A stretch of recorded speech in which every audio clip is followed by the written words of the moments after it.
What up, Tunaz? It's Sunao here. Today, I'd like to share with you guys why Japanese people struggle with speaking English and what we need to study to speak English. And yes, I'm going to do it in English today.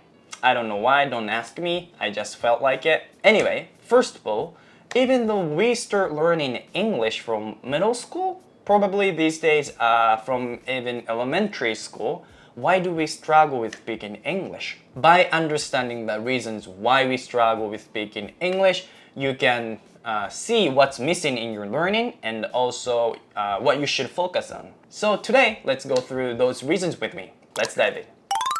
First, pronunciation differences. English and Japanese have completely different pronunciations. For example, a sound that Japanese people find difficult is the word girl. A word is also difficult, but in Japanese, it's pronounced as garu, but in English, it's pronounced as girl. Japanese doesn't have the sound, so we kind of replace it with a similar sound in Japanese, like garu. But to be honest, it's completely different sound, right? That's why when we talk to native speakers, they can't understand us, and we can't understand them either, because we kind of make up new words. So if you want to speak English, it's very important that you learn the pronunciation too. Second, sentence structure differences. English and Japanese sentence structures are also completely different too. For example, if we want to say 今日遊ばない to your friend in English, it's gonna be like, do you want to hang out today?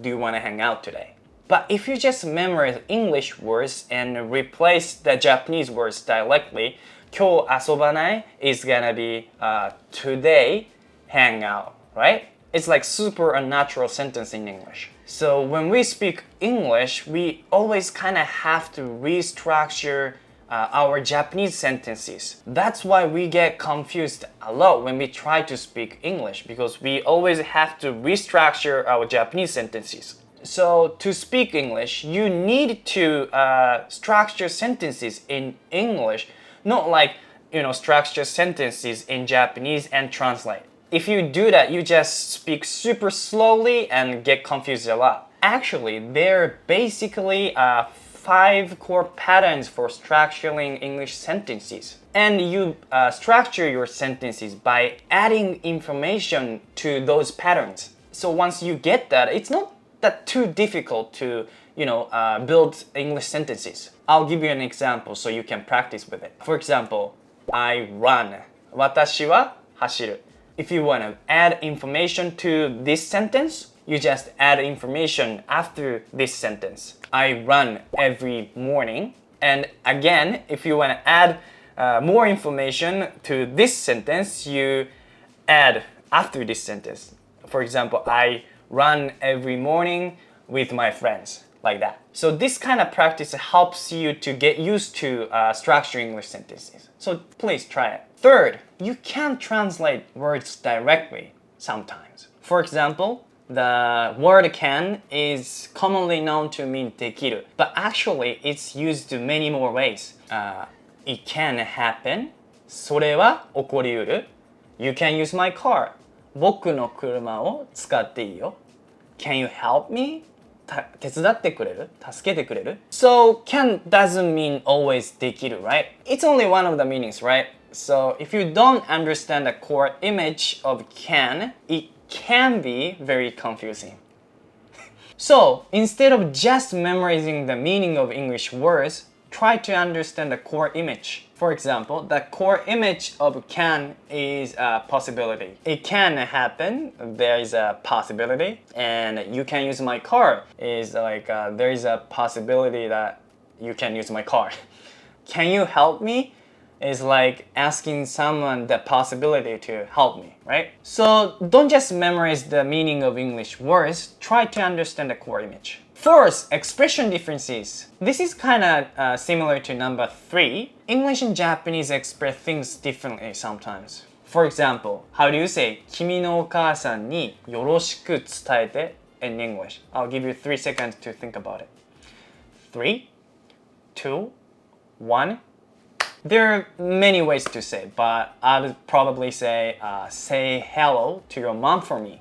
this is a completely different expression from Japanese because if you translate the sentence directly into Japanese, it's gonna be like 私のために君のお母さんにこんにちはと伝えて like that. It's a little bit weird, right? It's unnatural. How I express things in English can be very different. So if you want to sound natural, you just sometimes have to memorize English expressions as they are. Fifth, cultural and value differences. You might be thinking, cultural differences have nothing to do with speaking English. Yeah, but actually, culture and values are very important when it comes to communication. For example, differences in comedy, what's funny and what's not funny. Or differences in manner, what's rude and what's not rude.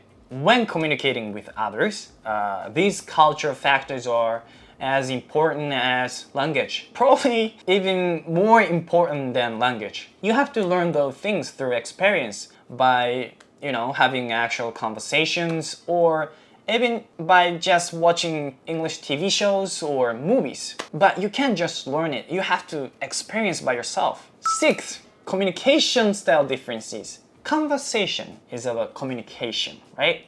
So you need to understand not only the language but also other things too. For example, in many English-speaking countries, eye contact is stronger than in Japan. If you don't keep eye contact, people might think you are not interested in talking. Or when they shake hands, men tend to give a firm handshake to kind of show your energy. But with women, they of course give a gentler handshake. There are also differences in gestures too. For example, money is money, and come here is like come here.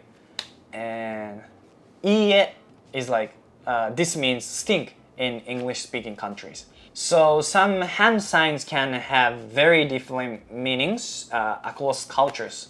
These sound very small things. Yeah, it's a small thing, but it's very important to build good relationships with English speakers. And as I said, you have to learn these things through experience by actually talking to native speakers like English speakers or even by watching TV shows or movies in English. You have to experience those things. You can't just learn. You have to, experience. Then you can actually say that from your, experience. Seventh, few opportunities to speak English. Simply, we have fewer opportunities to use English in Japan.